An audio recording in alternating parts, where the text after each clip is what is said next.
നമസ്കാരം. കലാകൗമുദി ഓൺലൈനിലേക്ക് സ്വാഗതം. കോൺഗ്രസ് നേതൃത്വം ഒന്നാകെ പിണറായി വിജയന് തലവച്ചു കൊടുത്തുവെന്നാണ് പാർട്ടി നേതാക്കളും അണികളും ഒരുപോലെ വിശ്വസിക്കുന്നത്. കോൺഗ്രസ് പാർട്ടിയിൽ ഇക്കാലത്തുണ്ടായ പടലപ്പിണക്കങ്ങളും ചേരിതിരിവുകളും ഏറ്റുമുട്ടലുകളെല്ലാം പിണറായിക്ക് കുറെ കൂടി സൗകര്യപ്രദമായ രാഷ്ട്രീയ അന്തരീക്ഷം ഒരുക്കിക്കൊടുത്തു എന്നുള്ള ആരോപണമാണ് ഇപ്പോൾ ശക്തിയായി ഉയരുന്നത്. തദ്ദേശ സ്വയംഭരണ സ്ഥാപന തെരഞ്ഞെടുപ്പിലും കോൺഗ്രസിന് ഒരുമിച്ച് നിന്ന് പിണറായിയെയും CPM-നെയും എതിർക്കാൻ കഴിഞ്ഞില്ല. എന്തിന് രാഹുൽ മാങ്കൂട്ടം വിഷയത്തിലും അതിനുശേഷം വന്ന ദിലീപിനെ കുറ്റവിമുക്തനാക്കിക്കൊണ്ടുള്ള നടി ആക്രമിക്കപ്പെട്ട കേസിലുള്ള വിധിയുമെല്ലാം കോൺഗ്രസിനെ അല്ലെങ്കിൽ കോൺഗ്രസിലെ നേതാക്കളെ ചേരിതിരിഞ്ഞ് അഭിപ്രായം പറയുന്നതിന് പ്രേരിപ്പിച്ചു. അത് പലപ്പോഴും ഒരു രാഷ്ട്രീയ വീഴ്ചയായി വ്യാഖ്യാനിക്കപ്പെടുകയും ചെയ്തു. പലപ്പോഴും കോൺഗ്രസ് നേതാക്കളെ കോൺഗ്രസ് നേതാക്കൾക്ക് തന്നെ തള്ളിപ്പറയേണ്ട അവസ്ഥയും ഉണ്ടായി. KPCC പ്രസിഡന്റിനെ പരസ്യമായി പ്രതിപക്ഷ നേതാവ് VD സതീശൻ തള്ളുമ്പോഴും ദിലീപിന് വേണ്ടി സംസാരിച്ച അടൂർ പ്രകാശിനെ ഇവർ രണ്ടുപേരും ചേർന്ന് തള്ളുമ്പോഴും എല്ലാം പ്രതിക്കൂട്ടിലാകുന്നത് കോൺഗ്രസും കോൺഗ്രസിൻ്റെ രാഷ്ട്രീയ സാധ്യതകളുമാണെന്നാണ് പല നേതാക്കളും വളരെ അമർഷത്തോടെ പറയുന്നത്. ഇത്രയുമായിട്ടും ഈ നേതാക്കൾക്ക് ഒരുമിച്ച് നിൽക്കാൻ കഴിയുന്നില്ല, പിന്നെ എന്തിനാണ് ഈ പാർട്ടിയും കൊണ്ട് നടക്കുന്നത് എന്നാണ് പല നേതാക്കളും ചോദിക്കുന്നത്. രാഹുൽ മാങ്കൂട്ടത്തിൽ വിഷയത്തിൽ VD സതീശൻ, രമേശ് ചെന്നിത്തല അല്ലെങ്കിൽ മുരളീധരൻ എന്നിവർ ഒരു ഭാഗത്തും മറ്റ് നേതാക്കൾ മറുഭാഗത്തുമായി പരസ്യമായ രീതിയിലുള്ള ഏറ്റുമുട്ടലുകളാണ് നടക്കുന്നത്. രാഹുൽ മാങ്കൂട്ടത്തിനെ കോൺഗ്രസിൽ നിന്ന് കളയാൻ ആർക്കും ആഗ്രഹമില്ലായിരുന്നു, ഈ മൂന്ന് പ്രമുഖ നേതാക്കൾക്കല്ലാതെ. മറ്റു നേതാക്കളെല്ലാം പലപ്പോഴും രാഹുൽ മാങ്കൂട്ടത്തിനെ പിന്തുണയ്ക്കുകയായിരുന്നു, അദ്ദേഹത്തെ അനുകൂലിക്കുകയായിരുന്നു. അവസാനം ഹൈക്കമാൻഡ് കൂടി ഇടപെട്ടപ്പോൾ വീണ്ടും പരാതികൾ രാഹുൽ മാങ്കൂട്ടത്തിനെതിരെ ഉയർന്നപ്പോൾ അദ്ദേഹത്തിനെതിരെ കേസെടുക്കുമെന്നും ജയിലിലാവുമെന്നുള്ള സൂചന വന്നപ്പോഴാണ് പാർട്ടിയിൽ നിന്ന് പുറത്താക്കാൻ വരെ കോൺഗ്രസ് പാർട്ടി തുനിഞ്ഞത്. രാഹുൽ മാങ്കൂട്ടത്തെ സംരക്ഷിക്കണമെന്ന് ആഗ്രഹിക്കുന്ന വലിയ വിഭാഗം ഇപ്പോഴും കോൺഗ്രസ് പാർട്ടിയിലുണ്ട്. അതിൽ നേതാക്കളുമുണ്ട്, അണികളുമുണ്ട്.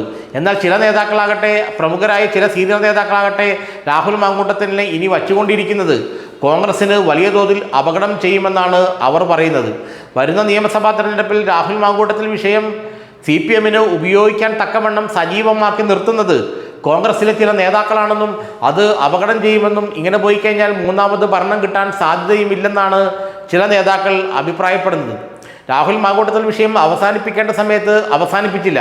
ദിലീപിൻ്റെ വിഷയത്തിൽ, ദിലീപിനെ കുറ്റവിമുക്തനാക്കിയ വിഷയത്തിൽ അനാവശ്യമായി ഇടപെട്ടാണ് UDF കൺവീനർ അഭിപ്രായം പറഞ്ഞത്. UDF കൺവീനർ പറഞ്ഞ അഭിപ്രായത്തെ പ്രതിപക്ഷ നേതാവിനും KPCC പ്രസിഡന്റിനും തള്ളേണ്ടി വന്നുവെന്ന് മാത്രമല്ല, തെരഞ്ഞെടുപ്പ് സമയത്ത് അത് CPM-ന് വലിയ ആയുധമായി മാറി. മുഖ്യമന്ത്രി പിണറായി വിജയൻ ബുദ്ധിപൂർവ്വം അടൂർ പ്രകാശിൻ്റെ ഈ പ്രസ്താവനയെ എടുത്ത് ഉപയോഗിക്കുകയും ചെയ്തു. ചുരുക്കത്തിൽ ഈ നേതാക്കളെല്ലാവരും പിണറായിയുടെ കക്ഷത്തിൽ തലവെച്ചു കൊടുക്കുകയാണെന്നാണ് കോൺഗ്രസ് നേതാക്കളും അണികളും പറയുന്നത്. ഇത്രയ്ക്ക് വകതിരിവില്ലാതെ സംസാരിക്കുന്ന നേതാക്കൾ വേറെ ഏതെങ്കിലും പാർട്ടിയിൽ ഉണ്ടാകുമോ എന്ന് ചോദിക്കുന്നവരുമുണ്ട്. പാർട്ടിയുടെ സാധ്യതകളെ അവതാളത്തിലാക്കുന്ന സംസാരങ്ങളും നടപടികളുമാണ് ഈ നേതാക്കളുടെ ഭാഗത്തു നിന്ന് ഉണ്ടാകുന്നത്.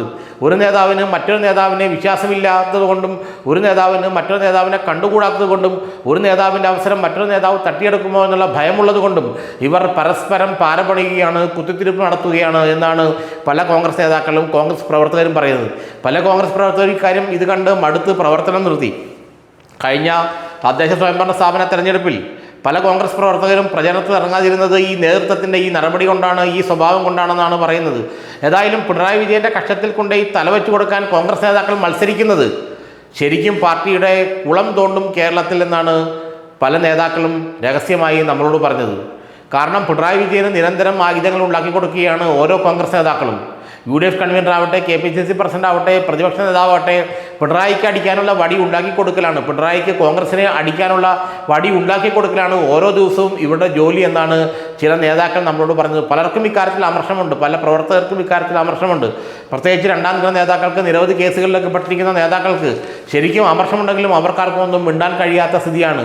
ഏതായാലും പിണറായിയുടെ കക്ഷത്തിൽ തലവെച്ചു കൊടുത്ത് ആത്മഹത്യാപരമായ നിലപാടുകൾ സ്വീകരിക്കുന്ന ഈ നേതാക്കൾ തന്നെയായിരിക്കും പാർട്ടിയുടെ തകർച്ചയ്ക്ക് ഉത്തരവാദികളെന്ന് അവർ നിസ്സംശയം പറയുന്നുണ്ട്.